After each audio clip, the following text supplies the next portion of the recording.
Hey everyone, I'm Darcy Marks. I'm the author of Grounded for All Eternity, a brand new middle grade fantasy out from Simon & Schuster. I'm so excited to share this with everyone. It's a middle grade fantasy about everyday regular kids who just so happen to live in the residential section of hell. And they're super excited about their fall vacation that's going to be over Halloween. But unfortunately, a soul escapes and their neighborhood goes on lockdown. And so their vacation seems to be ruined.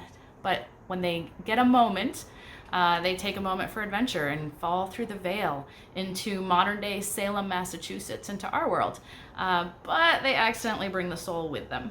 And so they have to capture the soul, save the planet, hopefully before everything is destroyed, but probably more importantly before their parents find out, which is definitely scarier.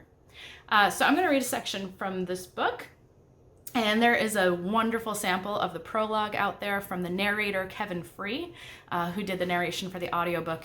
It's so good. If you like listening to books in cars like I do, it's a perfect way to listen. So since he has a fabulous sample for the prologue, I'm going to read you the first chapter. So chapter 1. The scent of torment wafted on the breeze like delicious barbecue, briefly overpowering the ever-present odor of pumpkin and decay. My stomach rumbled, and I idly wondered what my parents were making for dinner. Leaves skittered along the sidewalk, filling the air with a dry rustling sound, which alternated with tappings, as some of the leaves sprouted legs and scurried across the ground. I kicked one out of the way before it could untie my shoelaces, and watched as it ran to hide in the moving shadows cast by the flames flickering beyond the wrought iron fence. In other words, it was a perfect afternoon. And with our much-needed week of vacation before we started a new school year, I had an extra bounce in my already jaunty step. "There he is," Alistair exclaimed with obvious exasperation. "You walked?" "It's a nice day," I said, and grinned wickedly at my friends. When you had wings like we did, walking was something you saved for inconveniently tight spaces or short distances. But some days, when I wanted to be in the moment, there was something nice about putting one foot in front of the other. "Dork," Lilith rolled her eyes, but I didn't take it personally. I knew she loved me, tolerated me, whatever, same thing. "Are we playing or what?" "We're playing," I confirmed, without picking up my pace at all. I had no desire to rush that sense of perfect freedom before break. You only get that feeling for an afternoon, and I was determined to enjoy it. Sure, vacation would be for relaxing and adventures, maybe a little mischief, and a lot of fun. Perhaps even an existential crisis or three. But that first sensation of nothing to do, oh yeah, that's what I was talking about. I dropped my unusually light backpack onto the nearest park bench, stretched my black feathered wings, and launched myself into the air to join my friends who were already airborne. The game was King of the Cage, but Alistair sometimes called it Super Smashy Smash. We had not agreed on that. That game had taken years to perfect, and I was quite proud of the result. A combination of the very worst parts of dodgeball and keep away with just a touch of trash talk and one-upmanship. It was a game born in hell, literally. And that was something worth celebrating. When living in one of the great hereafters, birth of any kind wasn't a common occurrence. We were more in the death and forever stagnant variety of business. The ball whistled through the air, randomly punctuated by the sounds of rubber hitting flesh, as one particularly hard throw or another was caught or missed. Alistair plummeted a few feet before rising above us all with flaps of his huge wings. Laughs and taunts filled the air, almost drowning out the sound of agony beyond the fence. Not that I paid much attention to the wailing of the passed on anyways. It was like the hum of a refrigerator, always there, just as meaningless. "I think you're losing it, Mal," Alistair shouted. But whatever insult Alistair had been going to throw my way was drowned out by the clanging of bells, which was probably for the best. Maybe it was just that Alistair was relentlessly positive, and insults, clever or not, didn't come easy to him. As much as I tried, my wit never seemed to rub off on him. The neighborhood flames grew higher in a sudden burst of light and warmth, and my feathers ruffled as the wave of heat slammed over us.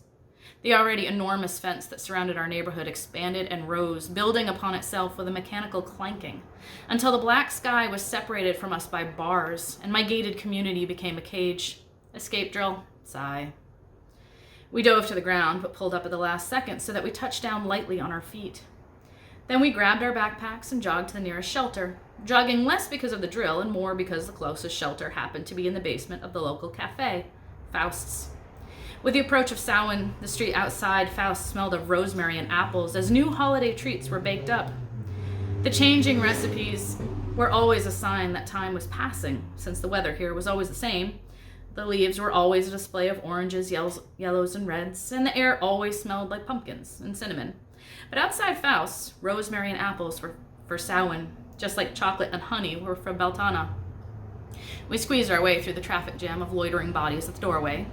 They were no doubt moving slowly on purpose. Most were probably hoping they wouldn't have to reach the shelter at all before the drill stopped. Cecily, barista extraordinaire and resident Bast, held the door to the basement open with a bored expression. No one was in any rush, including Cecily, who snapped her gum as Alistair shoulder bumped me into the wall. "Jerk," I said, punching Alistair in the stomach. He laughed and threw an arm over my shoulder. Lilith pushed us both through the door and onto the stairs down to the shelter. The stairwell was too narrow for flight, so I tucked my wings tight as I clomped my way down. Let's go, let's go." Faust, as translucent as ever, waved us on from the bottom of the stairs. He flickered in irritation as Alistair made his way past, tripping over Faust's shoe in the process. "You don't even need to touch the ground. Why are you touching my feet?" grumbled Faust. "Corporeal existence doesn't just happen, you know." "If the stairwell was wider, I could have flown right over you," Alistair said. "I'm just saying." "Sorry, Faust," I said. "You're the best." "No one does it better," Lilith said, planting a kiss on Faust's cheek. His cheeks blushed red while the rest of his body tried to disappear completely. We turned before our smirks were too obvious. As a former human in the hereafter, Faust didn't so much have a body as project one. It was short and round and perfectly solid and usable under most conditions, but staying solid required actual concentration. When he was stressed, he flickered and blurred. Some of the less honorable among us thought it was funny to startle him as he was mixing drinks. Not that I would ever do that, except that one time with the whipped cream. The basement wasn't empty. Faust was an officially designated shelter after all, and this was a busy street. Some of those taking refuge had obviously been customers when the alarm had sounded and still sipped on coffee or munched on apple cider donuts. I eyed them enviously. Faust's apple cider donuts were worth selling your soul for. And Faust had, sort of. Even though the owner of the cafe was a former human, Faust hadn't been evil like the other souls contained in the pit. He had made a deal. All worldly knowledge in exchange for eternal servitude, and all that knowledge just so happened to include recipes for the best donuts ever. I wasn't sure his deal was worth it, but if it kept me in killer baked goods for all eternity, I was not going to complain. "Should we snag a couch?" Alistair asked. "Nah," I said. "It'll stop in a minute." It did not stop in a minute. After 5 minutes, Lilith led us to a ripped blue velvet couch that had been removed from the cafe upstairs. 5 minutes after that, adults carrying bags from 2 of my favorite nearby shops, Burn This Book and Choirs of Hell Music, booted us off the couch. I made a mental note to check out the COH concert schedule since I had missed the last show. The shop hosted concerts in the alley out back, and I had spent hours talking to the siren who owned the store about the band she pulled in. During boring classes, I daydreamed about doing that, discovering musicians and launching them to success, schmoozing and mingling with people falling all over them to say, "You have the coolest club ever, Malachi." Alistair shifted next to me, and the feel of one of my long flight feathers being tugged reminded me why those fantasies would never be anything more than fantasies. I didn't need to look around the room to see that me and my squad were the only ones there with black feathered wings. Our kind were special, with celestial destinies or whatever. If I'd had horns or a tail or even leathery wings, I could have been an ordinary resident of hell, like most of the people who just lived here without worrying about how it all fit into the big picture. I'd have something the mortals called free will, and an entire future of possibilities in front of me, almost all of which were closed to me and my friends. Our sleek black feathers separated us from everyone else, and were a clear signal that our futures were locked down by destiny. "Yo," Crowley said, as he flopped himself down next to us. His 2 dark sunglasses slid to the end of his nose, and he let the comic that he had been holding fall into his lap. Crowley was the missing member of our squad, and it wasn't overly surprising that he had skipped out on our game, even though he had helped create it. Getting unnecessarily sweaty was Crowley's least favorite activity. "Where did you come from?" I asked. "Over there," he said, gesturing to the other side of the shelter. "I was waiting to see if there was going to be better options." "Nice," scoffed Lilith. "There weren't," Crowley said, as if this should make us feel better, and it kinda did, because standing by himself was a totally Crowley option to choose. Is that the new Stormborn? Alistair asked. Yeah, number 666, Crowley puffed out his chest. Just finished production. Can't even get it yet, but I know people. He meant Tony, of course, and my heart jolted, but Crowley wasn't even looking at me. I let out a slow breath as subtly as I could. It had been months since I had visited Alighieri's. There was no reason to think he knew my secret. Crowley was just gloating as usual. We examined the comic over Crowley's shoulder, marveling at a new character, while he swatted our hands away whenever we tried to point something out, until the act of touching the comic became the goal itself. You guys are such jerks, Crowley snapped as we laughed. I was lucky. We would be together until the end of time, whether we liked it or not. The Fates didn't care if you had fun with your squad. That was just a nice perk we had managed. Many minutes later, we were still there in the basement, away from all the amazing donuts upstairs, and our comic book territory slap fight had become a bit aggressive. Hey, Cecily, when's the drill going to be over? Alistair whined loudly, rubbing his hand gingerly. Cecily ignored him, but her eyes flicked to the clock on a nearby table. Most of the time, during a drill, we barely made it down the stairs before the bell stopped. The flames receded and the fence retracted back to its normal suburban size. What could possibly cause a drill to go on for so long? An Oni in the corner held a newspaper awkwardly in one red-clawed hand. His head was cocked sideways to read the crooked print, and he held a steaming cup of something in the other hand. Behind him, his spiked tail swished between the flaps of his velvet tailcoat, while his hooved feet shifted uncomfortably. Near him, a daemon I recognized named Fur sat on the edge of a chair, idly scratching his elk horns against the wall. I couldn't help noticing that his eyes were flicking between the clock and Faust. In fact, as I looked around, I realized that almost everyone was starting to get fidgety. They probably had places to be. After all, we were the lucky ones heading into a school vacation, not them. Lilith settled more comfortably against the wall, reading Crowley's abandoned comic now that the slap fight had stopped. Alistair had flopped onto his back and was throwing a crumpled piece of paper into the air over and over and catching it each time before it could land on his face. I slid down the wall on the other side of Lilith, getting as close as I dared and using the comic book as an excuse.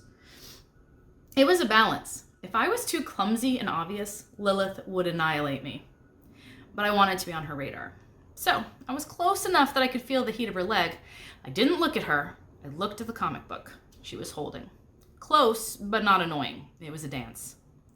Did you guys hear about Bliel? I asked, hoping to impress Lilith with my insider information. The guy in Abaddon's class? 50 years submerged in the Styx, Lilith said, with a knowing look. What did he do? Crowley asked, finally lowering another comic he had pulled out of his bag.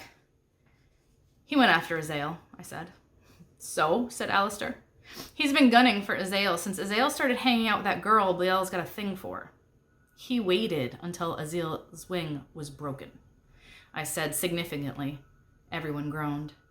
And I suppose Bliel's parents aren't going to ask for leniency, said Crowley. For waiting to attack the weak? I scoffed. No way. Bliel should have known better. If he didn't want to spend 50 years gurgling swamp water, he should have confronted Azael when it was an even match. Or better yet, trusted the girl to know her own mind and not gotten into a stupid fight like it was going to impress anyone. Thank you for your patience, Faust announced to the room at large, tugging at his pointy little beard and shimmering way more than usual. I'm sure the alarm bells will stop soon.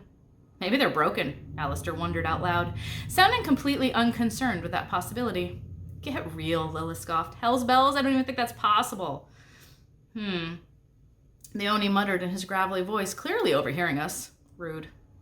He set his newspaper and mug down on a nearby crate filled with coffee stirrers or some other cafe supply, but definitely not donuts, because I had already checked. His slitted red eyes peered suspiciously into the distance. Odd. You don't think it's for real, do you? Cecily asked, her fuzzy feline tail lashing out with nervous energy while her pointed ears twisted on her head. Her golden eyes, which were normally half-lidded in boredom, were wide with anxiety. It's happened before, said Fur.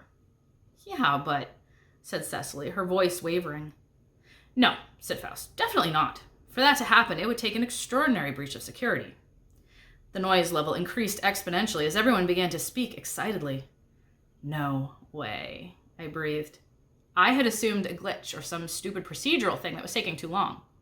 but there was always the remotest possibility of the alarm being real. Could there have been an actual escape? Whoa, Lilith murmured.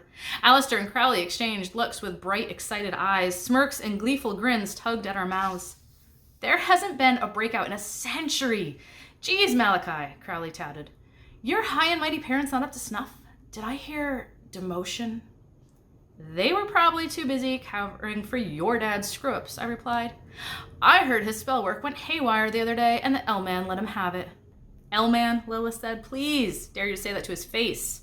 I blushed, momentarily embarrassed at being called out by Lilith.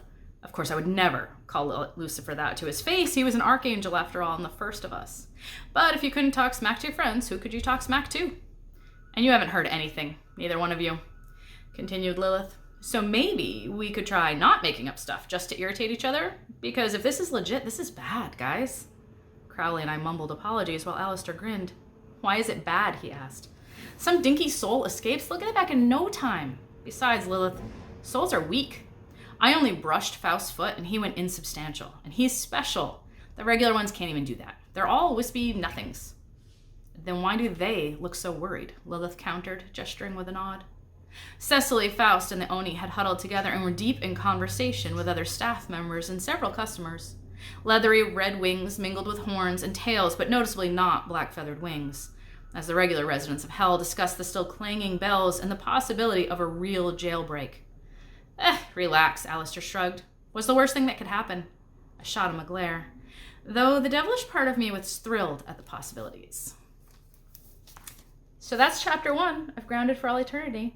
So if you'd like to find out what happens next, go to your local bookstore, pick up a copy, or go to your library and request to check one out. And don't forget to like and subscribe to the Simon Kids YouTube channel. There are some amazing books coming out, and you don't want to miss more sneak peeks like this one. So until next time, happy reading, and I hope to see you soon. Bye.